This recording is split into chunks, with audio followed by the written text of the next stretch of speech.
Hello and welcome to CityScope, a podcast where we discuss City of Salina projects, services, and initiatives in depth. I'm your host, David Hawksworth, and on today's program we have Corey Scheck, who's the Chief Technical Officer for the city. Corey, welcome to the program. Thanks for having me, David. I think one of the things that's really driving the stock market these days, it's permeating all aspects of online life now, is artificial intelligence, or AI. And I know the city is involved in that as well. You know, it's kind of, as I said, kind of getting into all aspects of technology these days. So I thought it'd be a good time to take a look at how the city is handling that. And so just to begin with, there's different kinds of artificial intelligence, isn't there? Yes. It's the same but not. So think of it as a human that's skilled versus a human that's not skilled. They're all the same, but what they can do is vastly different. And really the best way to kind of compartmentalize that is into two distinct categories. One is what we would consider generative AI, and that's the AI that most individuals are familiar with. So I'll say names such as ChatGPT, Grok, Copilot, Gemini. Generative AI, a good way to kind of remember what it was designed to do is directly in the name, generate. It's going to help you generate something, whether that's an image, a video, a draft for a document, revising documents, something in that resource generation category. The other type of AI, the other category that I consider is what's called agentic, and that is the artificial intelligence that really needs to be scrutinized before an organization just rolls in and deploys. And the primary difference between agentic and generative is an agentic AI system has the ability to make decisions for you based on a goal. So in a generative environment, you would say, I want to make this document. So in the same capacity, it will make decisions for you to make that document based on the guidance you've provided. In an agentic system, it's a much wider berth.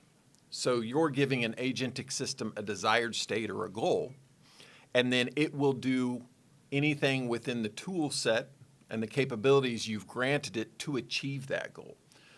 And unfortunately, how it gets there sometimes isn't always in alignment with business operations, continuity desires, and things of that nature. So a good example that I can give would be databases. Databases are just big collections of records. And they're usually, they kind of morph. They organically evolve through the platform's development or the platform's usage to some extent. Records can be added, and due to that, it can sometimes become, by the time you get to your end goal, the design, while functional, might not be perfect. So in an agentic world, if you say, my database is running slow, I would like it to perform faster, please optimize it. Without certain guardrails in place, an agentic system might determine that the best way to improve your database's performance is to completely delete the database and rebuild it the way it should have been built the first time. So, and you can understand, if a database goes away in a system, the system is kind of unusable. Right. Not to mention the potential loss of records, and not just the loss of records, but the integrity of those records as well if they have to be restored. So there are a lot of risks in an agentic system if you don't implement proper guardrails, proper policy engines to make sure that they're not extending their reach beyond what the scope of that solution was in order to safeguard and essentially approve the actions that the agentic system is taking on its own. So, and there have been a lot of in the wild instances, both on the generative and the agentic side, that should be raising organizations' radar a little bit, that kind of outline even some of these companies with millions of dollars in revenue are making pretty serious mistakes that are causing them downtime. The biggest challenge for the city of Salina is we definitely see the advantages from a production and efficiency perspective of agentic, but the traditional security stacks that most organizations, especially municipalities, have implemented in a security stack isn't built to monitor all of the facets that AI can leverage, all of the tools, all of the files that it has to parse through whatever the workflow or process is. So taking agentic AI and putting it into a traditional data center can create blind spots where the solution, even though it's trying to achieve your goal, it can operate outside of its intended scope, and most IT departments would never have any idea that that was occurring until it was too late. Yeah. So given that, what has the city come up with as far as a policy is concerned about using generative AI, agentic AI? It's a good question, and although the answers are very specific to the city of Salina, I think that they're answers that could apply to a lot of municipalities. As everyone is aware, the biggest technical constraint in a municipality, local, state, whatever it is funding. And not only are agentic solutions generally somewhat costly, they can find the return on investment fairly quickly through optimizing and making work processes more efficient and automating. Unfortunately, those metrics, those financial numbers, do not often include the transition and the additional tool stacks that are needed inside the IT division in order to properly monitor that. So it's not, in most cases, a cost-effective use of dollars by the time you consider implementing and then also upscaling your internal security stack to account for the new vulnerabilities that exist within an agentic solution. The city of Salina took this and kind of carved it into two different policy standards within one AI policy. The first one is related to generative AI, and we found a partner in a provider that includes the security with their product natively. And the reason I'm mentioning that specifically is most do some, but not all. So what you end up having to do is layer different third-party products into your ecosystem in order to secure that. Right. So now you're not just paying for your generative solution, now you're paying for all of the security also. So the approach that we took was to find a consolidated partner that included all of the security measures that we needed. We put application control modules in place to restrict the applications that could be put onto our system, so there wouldn't be the ability to install Gemini and install Copilot just because it's familiar to you, to kind of help guide our users to that trusted and supported solution. Within that solution, it will monitor not just what is being entered into the query, the prompt, but it will also monitor documents that it's being asked to summarize or reformat or do analysis over. So it's really kind of twofold. Our partner also does have some agreements with their larger compute provider that keeps all of that data within their environment. So there's no training a larger AI model in the world that the public uses with the data that we put into that solution. So the other policy that we took for agentic for now is just prohibiting it. We've realized that we do not have a stack to properly monitor this. And what we've done is we've transitioned and pivoted to a situation where if there is some form of an agentic or a hybrid, maybe not completely agentic, but somewhat automated AI service onto a provider's solution, we issue them essentially a survey, which is about, by the time it's all done, it's between 20, for an AI solution, it's quite a bit more. Our typical SaaS survey is about 20 questions. The minute you check the box that, yeah, we include AI, it jumps to about 45. that's just kind of a good example of how much more there is to consider when you're evaluating those AI solutions. So what we try to do is get attestation from those vendors as to what their practices are, but also in addition to that, get evidence of those practices so that we can provide or essentially put a risk score, a metric score on that solution, show the evidence that the vendor is doing what they need to do to properly protect that data based on how sensitive it is, and provide that risk number to management so that they can make an informed decision on whether or not we should move forward with this if it poses a risk or not. So we currently do not have any agentic systems at all. We are looking at some cloud-hosted solutions that do allow some agentic, but really scrutinizing on the integration, meaning their ability to connect directly into our critical systems for data. And currently, our policy is, let's talk about it, but the default is absolutely no. We've got to have a deeper discussion before we implement those. Municipalities, they're not just conscious of our business data. That's part of it. But we've got to protect citizen data for utility billing. We've got to make sure that we're doing the best that we can to ensure that no sensitive data is able to be reached by some other person's system unless we have verified that they have all of the proper security measures in place that conform with what our desires are. Okay, yeah, so important these days. You see data breaches happen all the time, and I think, this particular policy helps to avoid that to a large extent. Yeah, absolutely. And the policy, even though it prohibits the use of, it's important for me to make sure that everyone understands that doesn't mean no. That means let's have a conversation. Because we're not a huge fan of the traditional approach with partners of blind trust.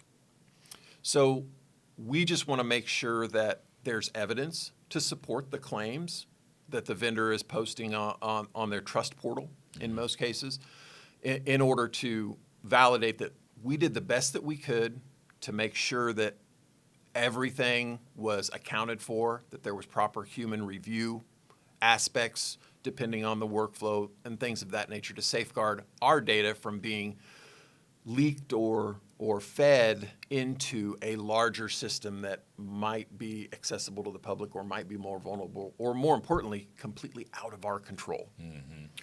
The ecosystem of vendors is very, very interesting. And you have everything from certain vendors, in fact, one that I was just working on doing some research with today, that do an amazing job of building their own and controlling their own and securing their own. Then on the other hand, you have a lot of agencies that don't have the capital to build that environment. So they enter into a third-party agreement with someone else. OpenAI is one of the biggest in the industry. So they may have a contract with OpenAI between that company and OpenAI. The organization, the client of said company, has no control over what that agreement says. Right.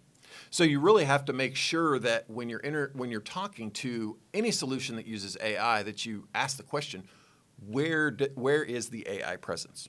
Is it within your own environment where you have total control? Is it through an agreement with a larger provider? And what are the details of that agreement? Who owns the data once we ingest it? Is it still our data? Is it still controllable? So a lot of those questions good vendors can answer immediately.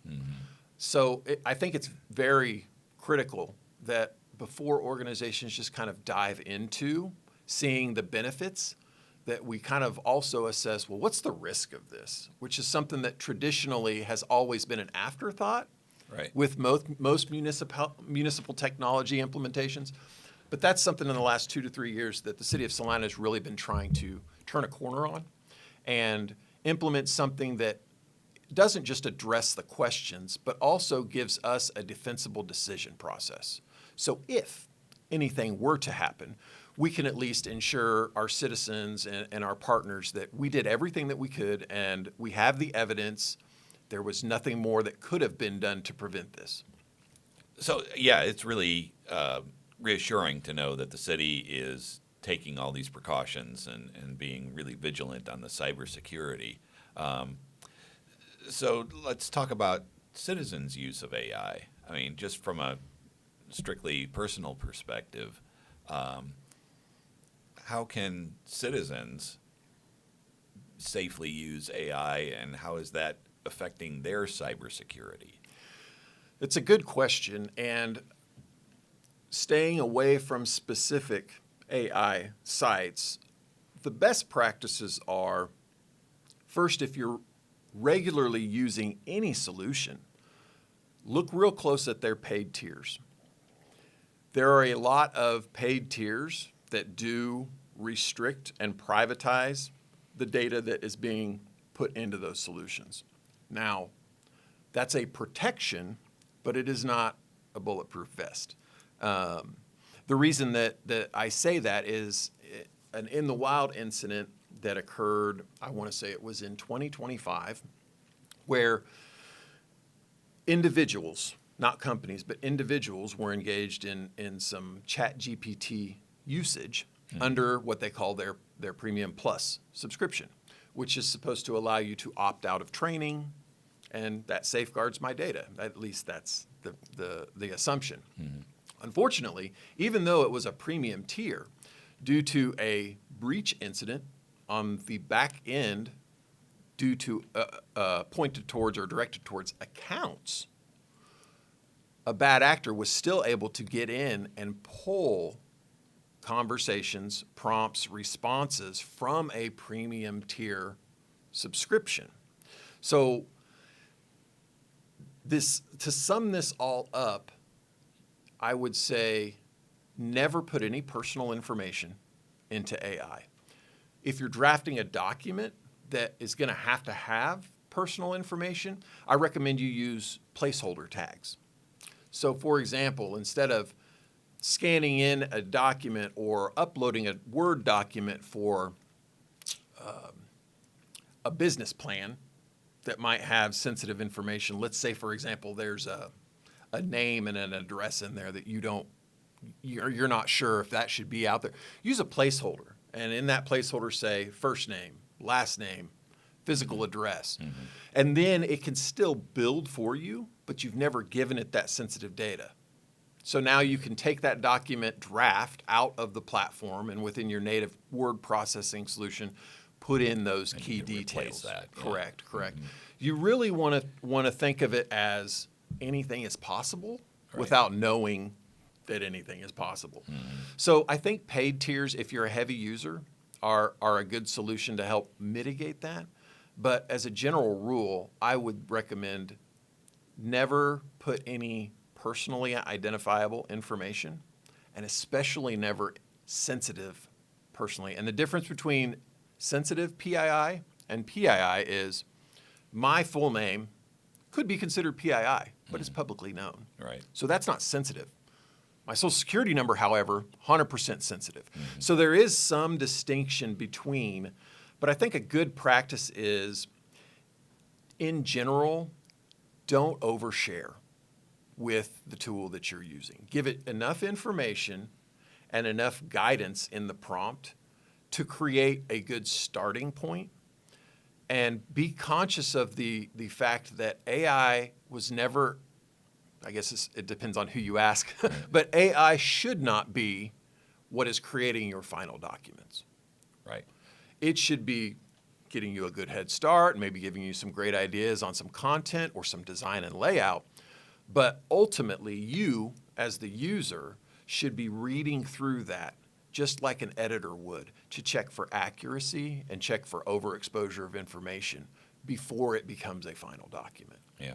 Yeah, I've tried using some AI for some video stuff, and it's just not there as far as, putting in a prompt and getting a finished product out.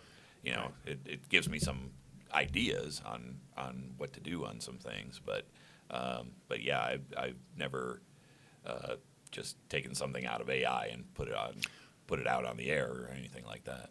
Right, and I think that when you talk about building something, I think it's pretty straightforward personally. Another good tip for anyone building a document, building a publication or whatever, if there's research involved, a quick tip in the prompt is tell your tool to cite sources.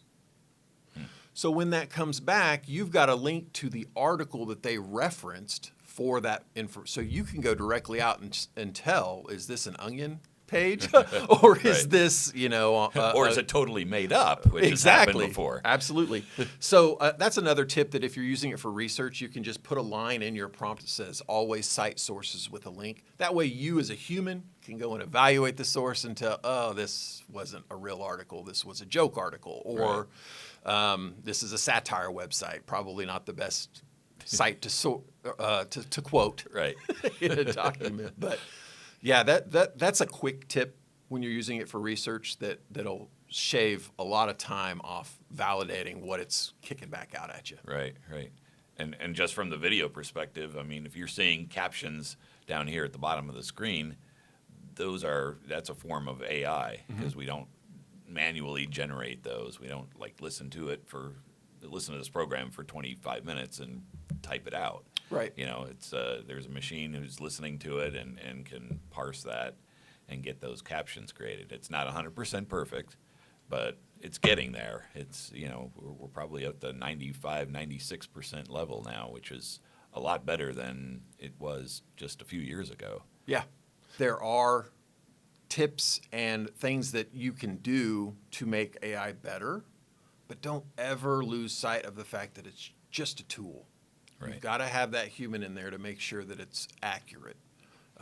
So, yeah, I use AI a lot, both for generative and outside of our environment, testing in some agentic platforms. So there's a lot to it, I guess. Yeah. It's a good way to say it.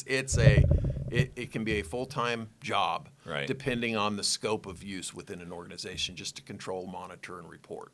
Well, it's certainly a lot to think about, and I'm glad that we are thinking about that constantly here at the city, because, as you mentioned, we have tons of very sensitive data, and we want to make sure that gets protected. And I think that's a very high priority for you and the entire computer technology department. Yeah, absolutely. And it's just a matter of let's make sure that everybody is crawling, walking, and running. We don't want to dive too quickly into this. Right. I would side too on some of the analysts and subject matter experts. They firmly believe that it is too late, that we're kind of at that point where, and I would agree with them to an extent, but let's not lose sight of the fact that we can control what we can control. So we can safeguard our own environments against the vulnerabilities out there. And that's where we need to focus, is the stuff that we can control. My goal here is to be able to make sure that everyone has just a general understanding and just some tips and ideas on how they can validate the information coming out of the AI solution, and not overexpose information to the AI solution, and also engage in maybe better tiers. Look at the fine print on those licensing tiers, because there's a reason they're there. Right. So some of those might be more in alignment with your use cases for that tool, and I strongly urge you to. The investment is worth it if you're doing certain things. So yeah, be conscious of your options and those tips on how to use it, and should be able to stay pretty safe and keep your data secure. Good advice. All right.